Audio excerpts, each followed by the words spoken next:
What gets you, deep in the gut, are the smiles. The broad, awkward, sometimes silly smiles of people on an unremarkable day in an unremarkable town in 1938 Poland, fascinated by this new thing called a movie camera and oblivious to the fact that one day, this amateur travel movie will become a devastating historical artifact. Many documentaries tell vital and poignant stories.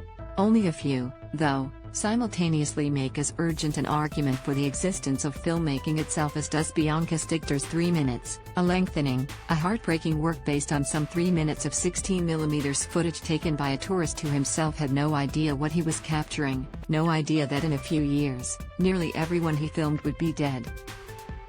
David Kurtz, an American Jew, was making a grand tour of Europe's big cities but also stopping in Nazielsk, the town 30 miles, 50 kilometers, north of Warsaw where he was born and lived as a child.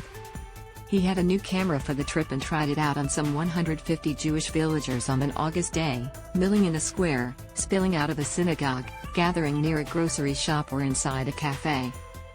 Young boys in caps, old bearded men, girls with long braids, they eagerly followed the camera, curious and amused by the strange contraption. The story these 3 minutes tells is remarkable only because of what happened soon after. All Jews were rounded up and expelled a year later from the town and, save a lucky few, eventually murdered by the Nazis at the Treblinka death camp. This amateur travelogue becomes, then, not only a historical document, a very rare film of pre-war Jewish town life in Poland, but also a memorial. The story of the film's discovery is remarkable in itself. The footage, mostly in color, was discovered by Kurtz's grandson, Glenn, in a closet in Palm Beach Gardens, Florida in 2009. He sent it to the U.S. Holocaust Memorial Museum, which had it restored and digitized only a month before its deteriorating condition would have rendered it unrecoverable. The degrading celluloid is a constant reminder of the fragility of the life it records. Several years later, director Stigt came across Glenn Kurtz's book, 3 Minutes in Poland, Discovering a Lost World in a 1938 Family Film, his own 4-year investigation. She says she watched the film and wondered, could you make those 3 minutes longer, to keep the past in the present?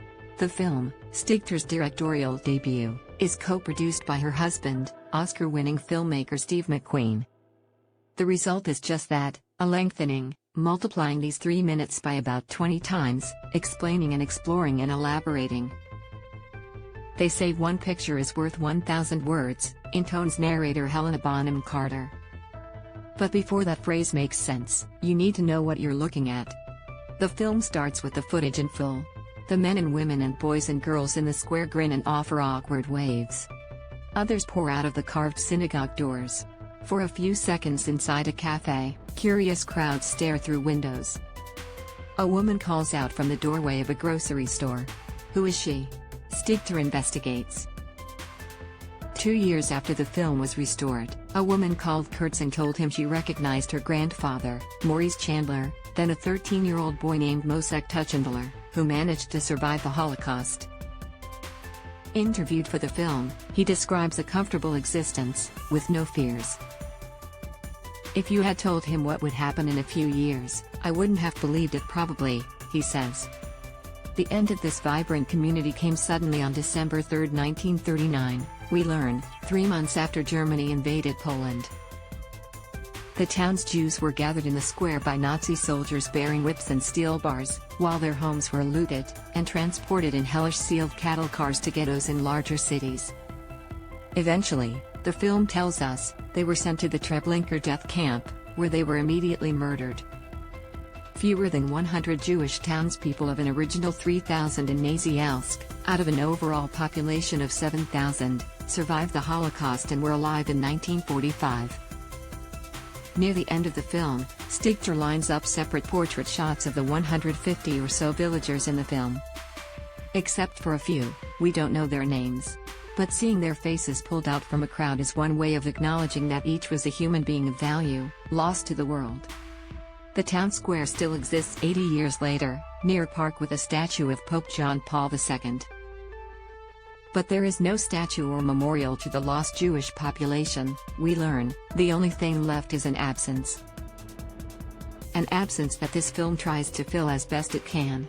At the end, one feels gratitude not only for Stigter's painstaking work, but to author Kurtz and of course his grandfather, just a man with a camera whose fleeting footage is a powerful response to those who intended to eradicate the existence of these people and millions like them. Film, even 3 minutes of deteriorating celluloid, does not lie. 3 minutes, a lengthening, a neon release, has been rated PG by the Motion Picture Association of America for thematic material involving the Holocaust. Running time, 69 minutes. 3.5 stars out of 4.